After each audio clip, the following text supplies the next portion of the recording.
yang sekian, penggunaannya untuk apa saja?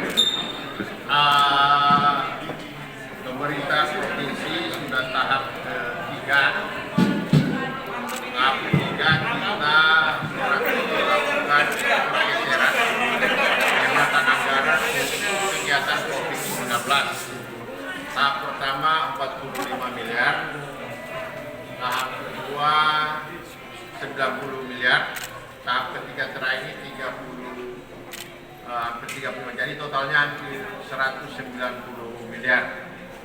Itu dipergunakan untuk tiga, satu untuk alat kesehatan, kedua untuk bantuan sosial, dan ketiga untuk ekonomi, dampak ekonomi. Jadi cuma tiga ini yang kita pergunakan. Pertama tadi untuk kesehatan, membeli alat-alat kesehatan, kedua bansos kita sasar ada kurang lebih 270.000 kakak di 15 kabupaten kota. Nah, bansos ini kita dapat data dari bekerja sama dengan Kanwil Agama dan para pimpinan umat. Jadi semua bansos yang kita berikan berdasarkan data dari pimpinan umat, semua denominasi gereja dan pimpinan masjid. Nah, itu yang kita bagikan. Karena kalau kita konfirmasi semua dari data di daerah terlalu lambat. Nah, kita konfirmasi langsung dari pimpinan umat, semua Bapak Ibu bisa ngecek langsung di depan gereja, depan masjid, nama-nama penerima ditempel di depan rumah ibadah. Jadi bisa dicek di situ siapa-siapa yang dapat, siapa yang tidak dapat. Makanya kemarin saya mencoba menyisir daerah kepulauan, mengecek secara langsung. Ada keluhan memang dari beberapa masyarakat mereka tidak dapat. Setelah saya cek, memang menurut pimpinan umat bahwa keluarga-keluarga yang tidak dapat tidak termasuk dalam kriteria. Tapi pemerintah provinsi mengambil kebijakan untuk daerah kepulauan semua masuk kriteria, karena di pulau itu nelayan dan pekerja pariwisata. Jadi pasti semua itu masuk terdampak secara langsung di dalam COVID-19. Jadi mereka menyusul kembali nama-nama yang belum terima kemarin. Nah, itu makanya yang daerah kepulauan saya turun langsung. Kalau daerah pusat kota gampang kita monitor, tapi kalau di pulau-pulau kan susah. Jadi saya kira itu yang kita lakukan sampai hari ini. Tataran kita sekitar 270 kakak menurut data yang ada di Dinas Sosial yang sudah masuk ke pemerintah provinsi. Yang sudah tersalur sudah 129.000 kakak. Jadi tinggal 100 ribuan lagi kita akan bagikan kepada seluruh masyarakat, termasuk tambahan bagi kemarin dari hari buruh. Di hari buruh kita bagikan nama-nama yang masuk dari asosiasi buruh yang mereka terdampak langsung kena PHK terhadap COVID. Tapi datanya belum lengkap, jadi semua belum dapat. Ya, mudah-mudahan hari ini sudah ada data lengkap sehingga bisa tersalur dengan baik. Ya.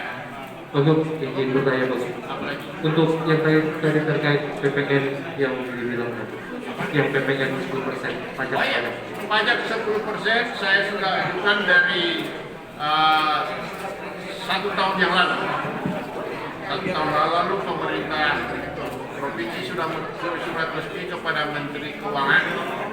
Kemarin saya ulang lagi, sudah ditanggapi oleh Menteri. Jadi pajak dia akan satu paket turun. Ini ada 5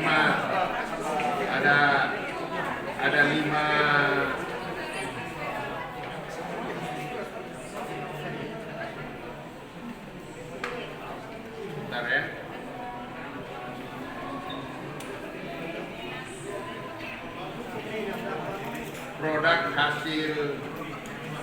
produk hasil pertanian dan hasil industri pertanian. Jadi situ sudah masuk produknya cengkeh, kopra, dan tembakau dan lain-lain. Sehingga kenaikan secara langsung 10% itu harga kopra dan cengkeh itu otomatis. Karena selama ini karena kena PPN 10%, sehingga pasti pabrik membeli di bawah 10% kepada petani, sehingga terdampak. Belum pedagang pengumpul juga. Pedagang pengumpul akan turunkan lagi 10%, sehingga harga kita terlalu di bawah harga di petani. Karena 2 kali tahap kena 10%, pedagang pengumpul kena, di pabrik kita kena. Saya kira dalam 2 minggu depan sudah bisa kita nikmati secara otomatis naik harga kopra dan harga cengkeh. Ya. Ya. Pak, untuk penerima bantuan dari provinsi melalui tokoh-tokoh agama rumah ibadah selama pandemi ini apakah sekali menerima atau kira 2 atau 3 kali? Kita tahapan pertama kita bagi dulu sekaligus kita bagi semua dulu, baru kita akan lihat geser lagi anggaran berapa besar untuk kita alokasikan untuk dana sosial. Karena hanya 30% dari dana COVID yang kita geser untuk bansos kita. Jadi hanya 30% dari 191 miliar dibelikan untuk bansos. Sisanya itu paling banyak kita alokasikan buat alat-alat kesehatan, misalnya masker medis itu kita beli 1.200.000 masker medis. Terus baru kita beli ventilator, ya Pak, ventilator kita bagi ke seluruh rumah sakit yang ada. Ventilator, APD itu misalnya rumah sakit Kando aja, dia dibutuhkan dalam 1 hari hampir 180 APD bagi perawat dan staf untuk pelayanan COVID-19. Itu satu rumah sakit, belum rumah sakit lain. Nah, kalau APD tidak ada stok, rumah sakit langsung dulu, dokternya kan tidak mau langsung beroperasi.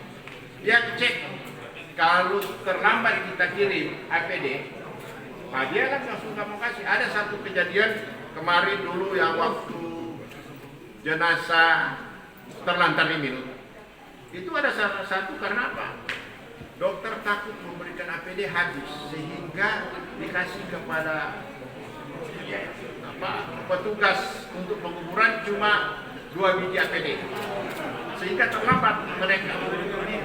Cuma sopir 1 sama cadangan APD 1 yang mau katakan. Jadi dampaknya luas, jadi kita harus siapin APD ini harus lengkap. Nah ini yang saya bilang, baru satu rumah sakit aja per hari dia butuhkan 180. Belum lagi di rumah singgah kita, baru APD. Makanya kemarin kenapa di rumah sakit Walter Menggil banyak perawat kena, karena kekurangan APD. Tanpa disadari, ya mereka terlalu berani. Ini ya sehingga mereka kena terjangkit karena APD. Jadi dampak dari APD kan. Jadi sebenarnya semua harus menyiapkan APD. Harus ada partisipasi dari kabupaten kota juga untuk membeli APD ini untuk mensupport, karena rumah sakit ada di pusat kota semua ini penanganan COVID-19. Jadi memang kita harus dapat bantuan. APD ini tidak boleh tidak ada stok. Makanya pemerintah provinsi dari sekian dana bansosnya hanya sedikit. Karena kita tahu di kabupaten kota mereka dipuji bansos semua. Ya kan? Kemarin rapat dengan KPK dalam rangka memanfaatkan dana COVID-19, diterpaparkan kabupaten ini, kota ini siapkan dari pergeserannya berapa beli bansos. Nah, jadi ini harus perhatikan betul. Rekan-rekan wartawan harus perhatikan betul. Kok alokasinya? Jangan karena dekat-dekat pilkada semua beli bansos. Ya kan? sehingga ya, tidak siap orang menghadapi COVID-19 ya.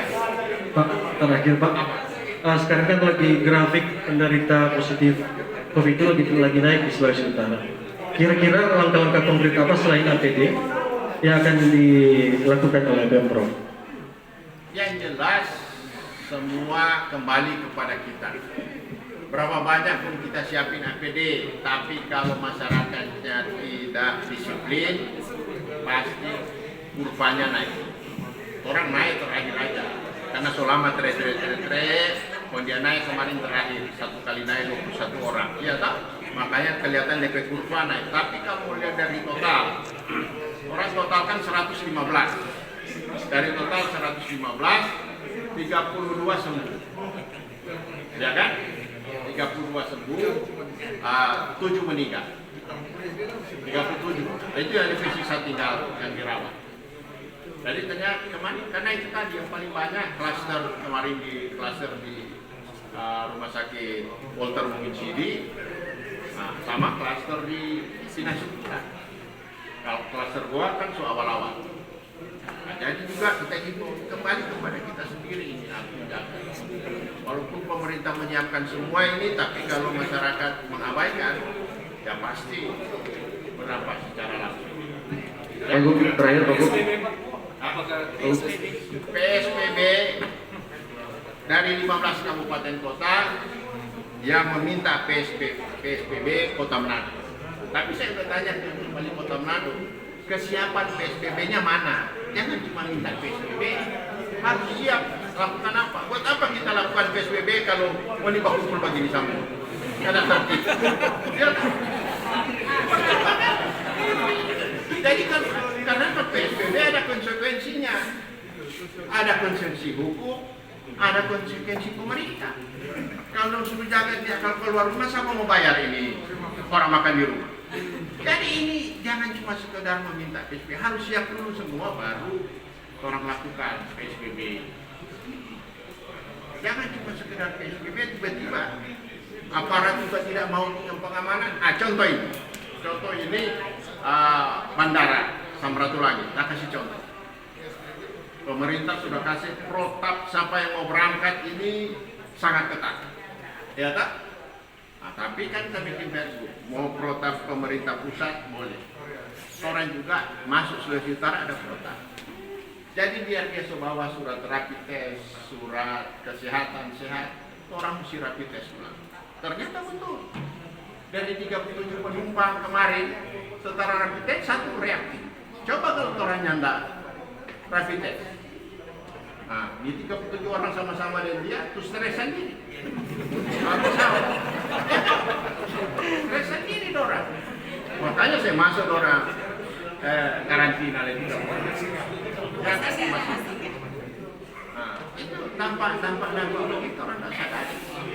Kalau orang semua PSBB, kalau orang yang siap lakukan semua, sama di Gorontalo di perbatasan mau kirim kalamarin ke kita, pakai semua aparat dengan masyarakat.